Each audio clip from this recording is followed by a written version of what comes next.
kula tresnani. Sampeyan muni tresnani jare kuwi iso teles dhewe lho, Kak. Ya kaya grogi ngoten lho sampeyan. Terus jenengane saya tambah ya suwane kok ngibarate kaya emas ni malah kaya sinangkling kaya digosok satengah mencorong mawa cahya kulabi. Munar ngono lho.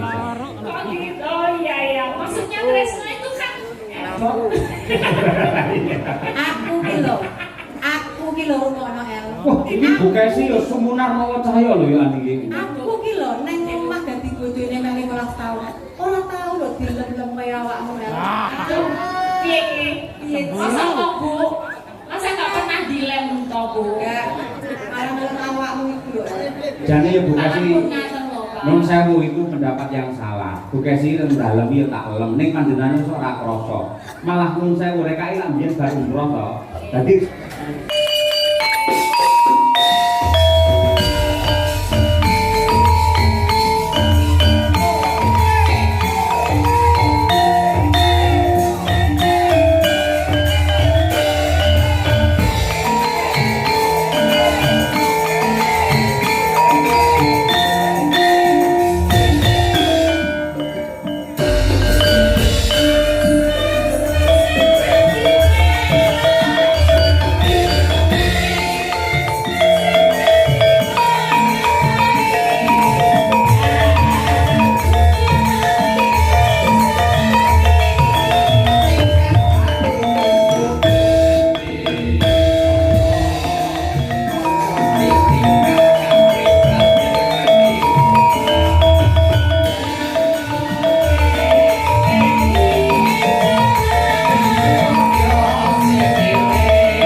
pripun Mbak Nisa kabare? Ceng aturaken wilujeng dalu sugeng dalu macane yulimbo Pak Yoyo. Nggih. Ingkang kula hormati kula tresnani. Pripun? Kula hormati kula tresnani. Sampeyan muni tresnani jare kuwi iso teles dhewe lho, Kak. Ya kaya grogi ngoten lho sampeyan. Terus jenengane saya tambah ya suwane kok ngibarate kaya emas ni malah kaya sinangkling kaya digosok satengah mencorong mawa cahya kulabi. Munar ngono lho. Kok gitu? Oh iya, maksudnya tresno itu kan sebagai sosok seniman yang dalam sing tak puja-puja ngono, tak idolakan ngono. Ora tresno sing kaya ngono gitu loh. Jadi emang mungkin sinarnya itu mergo bar pedot. Aku ki lho ngono el. Wah, ini bukesi ya sumunar mawa cahya lho ya niki. Aku ki lho nang omah dadi bojone mele 12 taun. Ora tau lho dilem-lem kaya awakmu el. Piye? Masa kok Bu? Masa nggak pernah dilem toh Bu? Ya.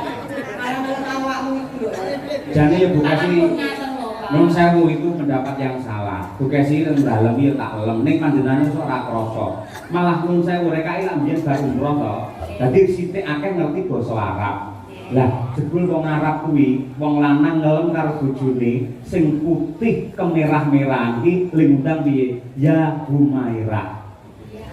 Putih kemerah-merahan kuwi ya Humairah. Bukesi ya tak undang ya Humairah. Ora mungkin Pehirun tak undang Hajar Aswad, ora mungkin. Ini kan berarti menunjukkan rasa tresnane. Rasa tresno kuwi mau digambarte kena sapa apa wae. Nah, selagine audio awake dhewe yen delen bengi iki yo kaya ngene iki kepenak. nah kandhane. Iki jenenge enek kanca-kanca YouTube Mas. Yen delen panggone kepenak nek kono ditata ya becik panggone. Menika sidenipun Madakara mawi biru mawi petang tata nggih penak sampeyan. Di sawah nggih penak. Kula Pak Cahyo Putati niku yen ngendikane kalih bojo mesti kepenak supaya rumah tanggane sakinah mawaddah warahmah. Lah iki pertanyaane siji. Apa Mas? Kowe kapan? Iki lho. Ngenteni dalan. Takon tak kuwi sing jenenge umur sakmene nek diomongi ora payu-payu engko selak tuwek engko selak dadi perawan tuwa. Aja iki berarti wong lagi golek jati dirine. Urung ketemu jodone. Kudu dibedakake antarane jodoh karo tresno. Upamane jujur. Nek wong saka tresno dhisik ya. Tresno. Ya, nek wong tresno kuwi arep suwene kaya ngapa? Kuwi iso ora dadi jodone. Nek ora dadi jodone pedhot tak tung-tung, pedhot tak tung-tung asyik. Tapi nek jenenge tresno arep kaya ngapa paribasane esuk sore dolan esuk sore mlebu sak mobil yen kudu jojone kuwi bakal pedhot asyik asun ngene. yo Kuwi bisa tresno bedane karo jodoh. Jodoh arep diawali maune ora tresno mung dijodohke karo wong tuwa utawa misale ketemu langsung srek ning ati. Wah, kaya-kaya iki ana sinar sing bakal ganti jodohku. Lah kuwi diwiwiti saka barengan engko tuwuhe rasa tresno nek wis dadi siji. kaya dulure dhewe sing manggon ning mriki bengi iki temu wahyu ning jodoh wahyu ning katentreman. Nah, iso muga-muga jogo dadi tresno dadi yo jodoh. Orang nggih tak tungtung. Ora. Sing kan sing mau. Ora tungtung khusus seniman. Oh, wong iki kok tak tungtung wedeng. Maksud jor. Nek naden kaya ngapa Mbak Nun sewu jenengan kok ngendika apa wae kata-kata mutiara sebagus apapun ning nyatane praktekke jenengan kan nun sewu angel mendapatkan jodoh yang sesuai dengan idaman hati. Mergo napa jenengan ora ngerti makna dari mencintai atau makna dari cinta itu sendiri. Tolong dijelaskan. Saya tidak lagi Kamu geleng, bisa bilang ini. Coba terus no kayak ngomong. Birone ya. Piro bukan sirah kira-kira. Birone ya. Tak tuntung asulule. Wong iso Cinta, reng, ruwono, cinta adalah anugerah suci dari ilahi yang mempunyai kekuatan luar biasa untuk menuju ketenangan, kenyamanan, kesenangan dan juga keselamatan dunia sampai akhir. Itulah cinta sejati. Berarti benar. Ora dogo. Ora dogo. Kita iki bener tenan iki. Ketoke marem. Cinta. Nah, terus sing nomor loro kuwi napa? Cinta terus Napa? jenengan mau ngendikan Mencintai loh. mencintai. Mencintai itu artinya adalah ketika kita tidak menyakiti dan siap dengan ikhlas menerima rasa sakit yang diberikan oleh orang yang kita cintai, itulah makna dari mencintai. Oh, aku yang duwe. Apa? Aku yang duwe jenengan tahu kan jodoh karo tresno. Aku nomor 1 kuwi jenenge bojo. B O J O. B. Berangkat dari suka duka sekarang menjadi cinta yang bermesraan. O. Orang tua sudahlah merestui Kalimantan tresno, Ponorogo ya tresno. J. Jadilah teman hidupmu sampai akhir hayat. Sampai mati. Terakhir O. Oleh karena itu jalinlah rumah tangga Anda, rumah tangga yang sakinah, mawaddah, warahmah. Kuwi lek bojo kuwi jenengan mesti wis apalan. Saiki tak tambahi istri. Istri. I S T R I. I. Mas, Apa? bisa cetok pisan kuwi rong taun iki mergo bapalanku. Loh, zaman saiki iki sing jenenge pelawak dituntut harus cepat cerdas berpikir, ngono kuwi. Istri. Heeh. I.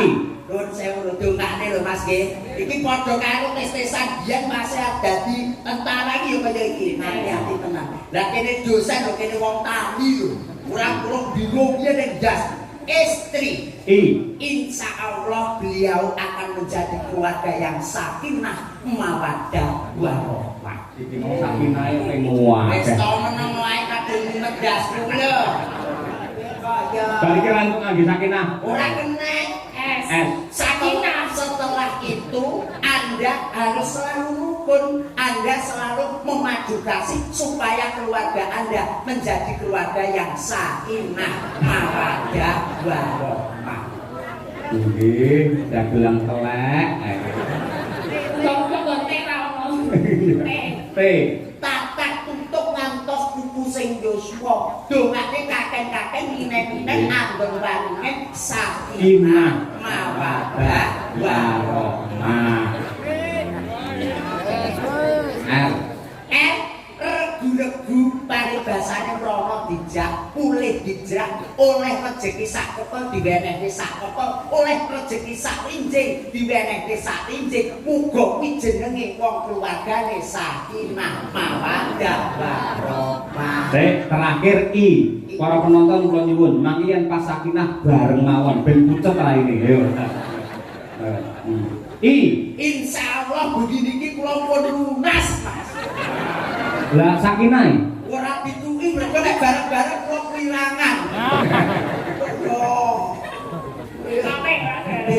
Alhamdulillah barokah. Mosek kula rampung. Wis to, Mas. Contoh ya, mesti enek sing apik, enek sing elek. Bolo tengen Pandhawa ki apik, Kurawa ki elek. Dadi contone aja bab sing apik tok, sing elek. Nek istri utawa bojomu lak apik. Apik. Mongko lek seneng karo wong sing kuwi dudu bojone, iki lak jenenge cara kene demenan. Demenan. Persuku demenan. Sakinah. Ayo. Dek, D. demen dolan ning ora kandha bojone. Ayo, persuku ya. Mendak tinggal yasinan bae kok wis do bunjuk. Lho, An terakhir. anake wis turu, ayo budal. Mas. Saya tambahne aja geleng. Mas. Persuku selingkuh secepat. Yuk. Serba cepat dan harus dapat.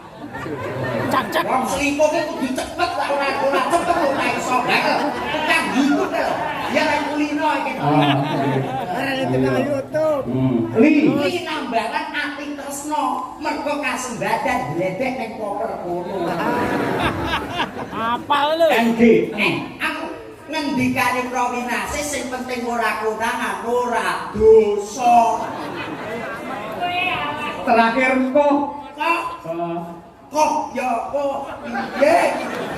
Kok nek konangan lho Mas, nganti ati. Kok konangan piye? Lah ya kok ki luwange lho Mas kok ki. Kowe kudu iso.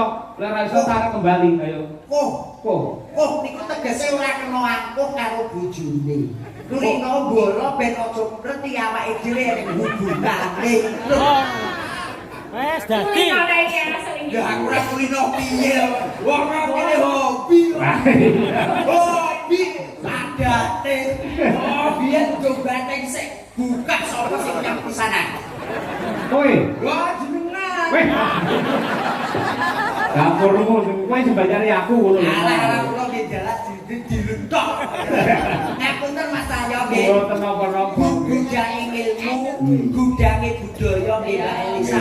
Ugi gudange agama. Nggih. Sing teng mriki menika pondok pesantren Pondok. Darul Fikri. Leres, pondok Gontong. Nah. Wonten mriko Arisalah, Wali Songo. Maya, Hmm. wonten Almawadah. Nggih. Nuwun sewu jenengan nggih lulusan pondok, Mbak.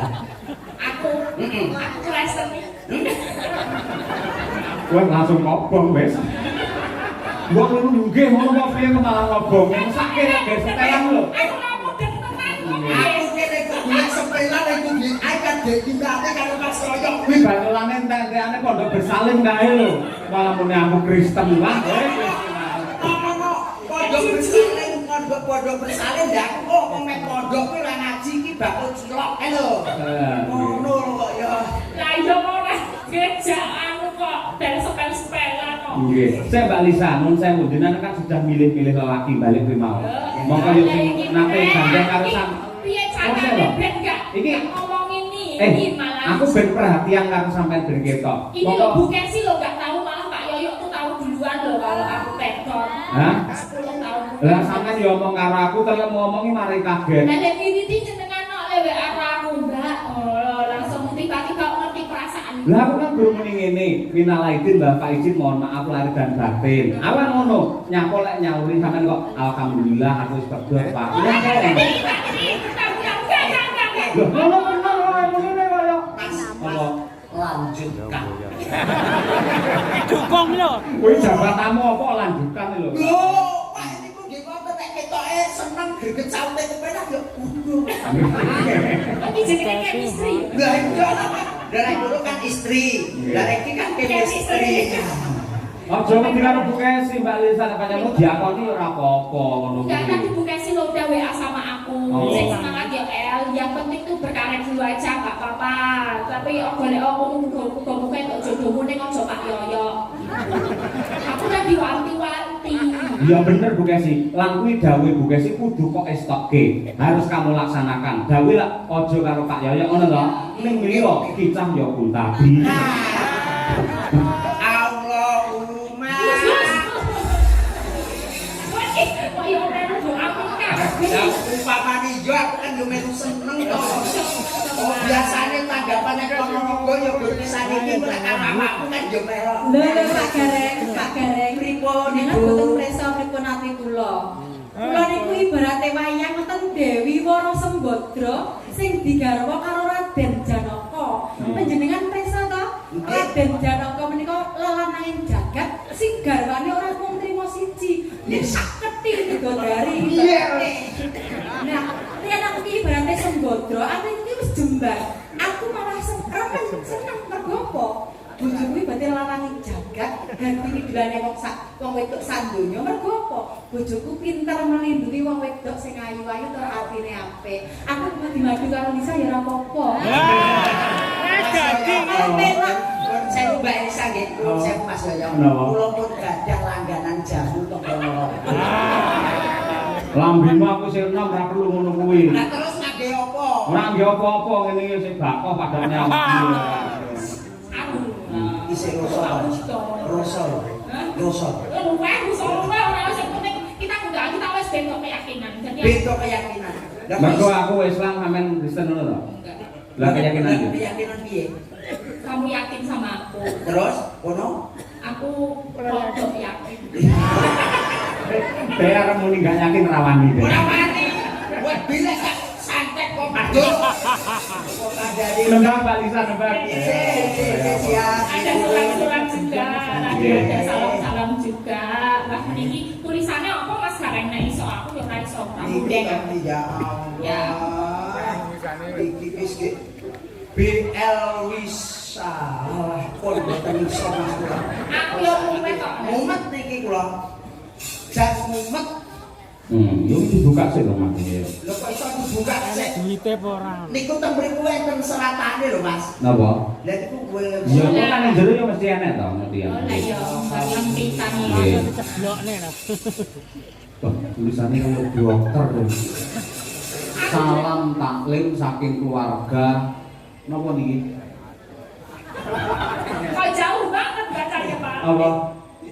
Jauh ya? banget kok ini. Lah nek wis tuwa iki pancen nek maca ki ado. Oh, lagi 2 menit wis kleru. Wis panik. Jare kuat sik kono wis tuwa. Nggih. Saking napa niki Pak Tatung Mbah Disan nggih. Nah, Mbah Disan nyuwun gending utawi lagu kinanti sandung terima kasih. Disange sandung. Sing wonten saking Balok Pak Samidi menika nyuwun tembang kangen. Nggih, lajeng wonten Wonogiri Pak Prastoto ini dari Cak Silover dan EFC Mumanto senggol dong. Minta podang kuning. Nggih, mangke dipun aturaken. Anu Mbak Lisa nyuwun kadung Trisno dhisik diaturake marang mempelai berdua. Nek nangis kamu piye? Ya ora. Ngopo kadung Tresno kok nangis? Kadung Kadung Tresno Tresno ora jodohne.